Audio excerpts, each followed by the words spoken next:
Is there a collab coming between the two biggest influencers on planet Earth? Ballerina Farm and Nara Smith posted some photos and videos of their families hanging out in Utah, and this has become like the Super Bowl for the girlies. Everyone is freaking out over this. So the Neelemans and the Smiths are some of the most genetically blessed human beings on Earth, and seeing them together is beauty and hotness overload. On September 11th, Ballerina Farm and Nara Smith shared some photos of themselves meeting together at the Neeleman sprawling farm in Utah. And they brought the kids and they look amazing. Look how picturesque and perfect they look. Just two beautiful moms wearing the dresses, carrying the babies. They look adorable. So this is a video that Nara shared on her TikTok, and she said they were just in New York on some whatever, doing some work there. And so they decided to stop by Utah and see some family and friends. And look at this. Of course, these are the two queens of making everything from scratch. And Nara said that Daniel, Hannah's husband, made them some of his famous yogurt from the raw milk, they're from their cows. And they just spent the day hanging out outside, walking around the farm. It looks like they showed Lucky and Nara and the kids around to, where they sell their products and like the actual production area of Ballerina Farm. You can see it there. Look at all the animals and stuff. And they just look so cute. Look at the kids. So adorable together. Of course, Lucky and Nara looking beautiful as always. And so they had some homemade ice cream. It was just the ultimate sort of mini collab. And we don't know if they're going to be doing any other content together. They didn't say that they're going to be doing necessarily any other content together or any other big collaboration. But this in and of itself almost kind of broke the internet. Everyone is just freaking out about how adorable this is. So by now we know that Ballerina Farm is one of the most talked about influencers on the internet. I mean, Nara Smith as well, but at this point you could probably say that Ballerina Farm has been talked about more because there have been a couple of controversies. So Hannah Neeleman, she married Daniel Neeleman, who is the son of the founder of JetBlue, and that the father-in-law is worth, I think, $500 million. They now have 8 children together, and Hannah, one of the things she's famous for is winning beauty pageants. She was either Mrs. South Dakota, and she competed in Mrs. American. But one of the things that she's very famous for is she studied ballet at Juilliard. And that's a really big deal because they only accept 18 to 26 undergraduate students each year. And she was admitted to the program when she was just 17 years old. But there's been some major controversy because Hannah didn't pursue her career. As you can see, she chose to settle down with her husband, have all these kids, make this amazing food from scratch. And this, for some reason, has become a very controversial choice. Because by the time she graduated, she was already married to Daniel and their first child was born. And of course, we all know by now the controversial Sunday Times article. It was entitled, "Meet the Queen of the Tradwives and Her 8 Children. Hannah Neeleman, known to her 9 million followers as Ballerina Farm, milks cows, gives birth without pain relief, and breastfeeds at beauty pageants. Is this an empowering new model of womanhood or a hammer blow for feminism?" And of course, the most beautiful photo of them and their 8 kids. This was essentially a hit piece that Hannah and Daniel were not expecting whatsoever. They were taken aback at the way they were characterized by this writer. She made it sound like Daniel was this controlling oligarch who forced Hannah to get pregnant and made her give up her life as a ballerina. And then there was some audio that was released from the interview later that revealed Hannah herself saying that Daniel told her, "It's up to you. If you want to dance professionally, do that. But if you want to, not do that and live this dream with me, I'll support you in doing that too." And she chose to have kids and live the farm life with her husband. And this article was a major controversy because everyone was arguing. Half of the women online were saying that this is a woman who's being controlled by a patriarch who treated her like a commodity and a baby maker. And then, of course, the other half of the internet was like, hello, are you saying that this woman is not allowed to make her own choice because feminism is supposedly all about choice until that woman makes a choice that the feminists don't agree with? So that's exactly what happened here. Hannah Neeleman was a very successful ballerina, and it's all about choice until she made the choice that the feminists didn't want her to make, which is to give up a career in dance and to move to a beautiful farm and have 8 babies. Probably they're going to have more, and to make all this food from scratch. So kind of all of that context leads us up to Hannah and Nara getting together in her farm on Utah. Everyone is calling this the ultimate tradwife crossover.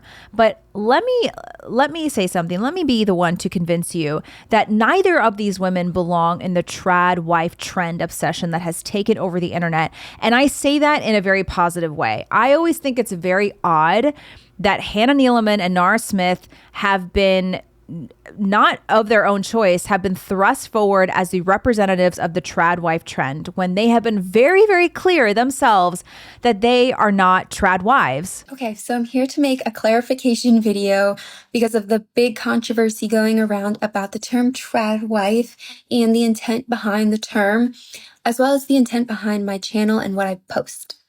If you are not familiar with the term tradwife, it is a woman who chooses to live a more traditional life with ultra-traditional gender roles. So the man goes outside the house, works, provides for the family.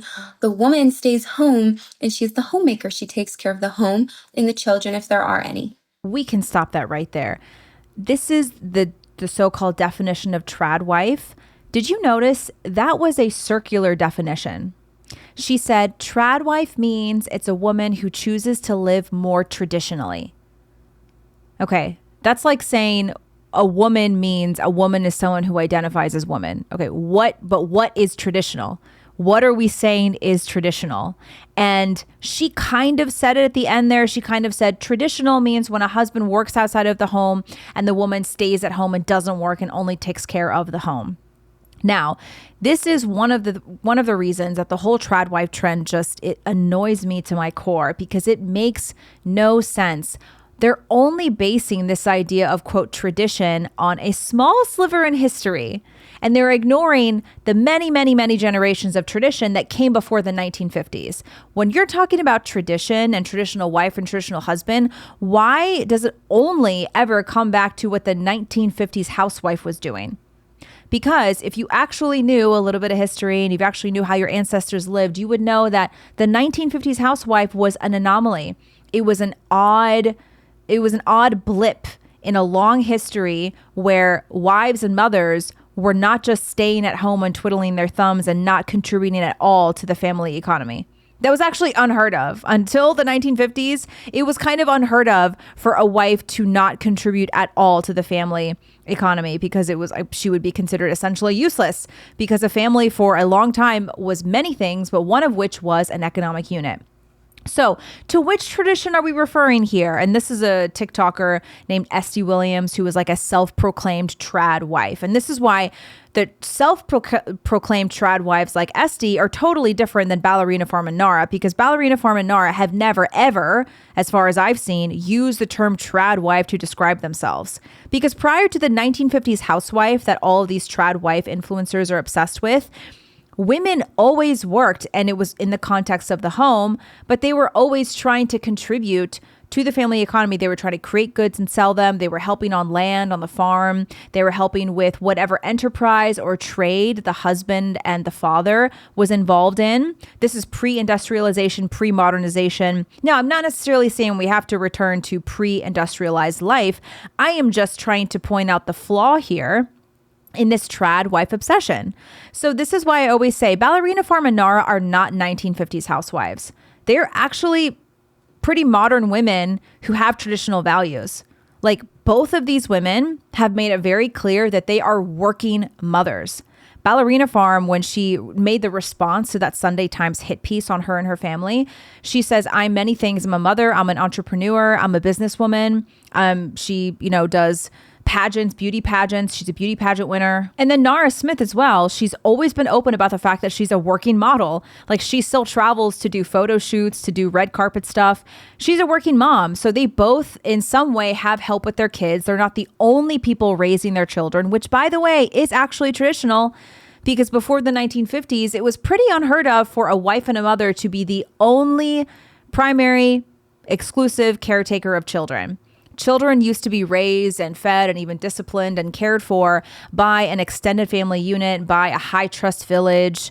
And this was all essentially dissolved whenever the world became industrialized, and you saw a lot of changes post both of the world wars. And this is why the 1950s housewife was such an anomaly, is because the country was trying to rebuild from the war.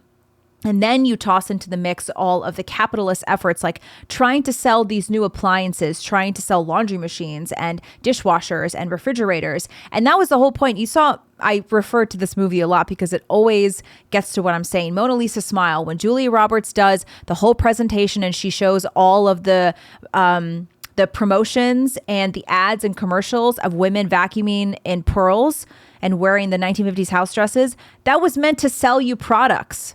They wanted the women to stay in the home and buy things using the money that their husband made when they were out at the office. And still to this day, women are the biggest spenders in this economy. And that's why most of the products that are sold are geared towards women. And a lot of that started in the 1950s. I digress. The whole point is Ballerina Farm and Nara are not tradwives. And there's nothing wrong with that. I actually think that that's a good thing. I'm not a fan of the tradwife trend, even though, as I've said many times before on my channel, I pass many of the tests for tradwife. You know, I quit my job to stay home and be a mom. I'm the primary person who cooks and cleans around the house, and I primarily take care of the kids. Like, I'm the one who wakes the kids up and puts them down every day, every night. I bathe them every day. You know, I pack lunch for my husband every day. But still, this tradwife trend is really mostly a fetish. It's like a cosplay. It's just a costume that these people put on to look cute and have a certain aesthetic for Instagram. For some reason, Ballerina Farm and Nara Smith are just like lumped into this category, but they're really not. They are very open about the fact that they still work. They still contribute to the family economy in whatever way they can. They still have their own brand. They have their own business going on, but they still prioritize motherhood and family life above everything else. That's still the most important thing. So that's what I think of when I see them. I don't like the whole tradwife label that is slapped onto these two women. I think that they're bigger and better than an Instagram aesthetic. I think that there's more to them, and I think that they actually represent something a little bit more interesting and a little bit more whole and holistic to young women, because I do honestly think that you see a lot of the young women who are consuming this like tradwife content. A lot of them don't even like it.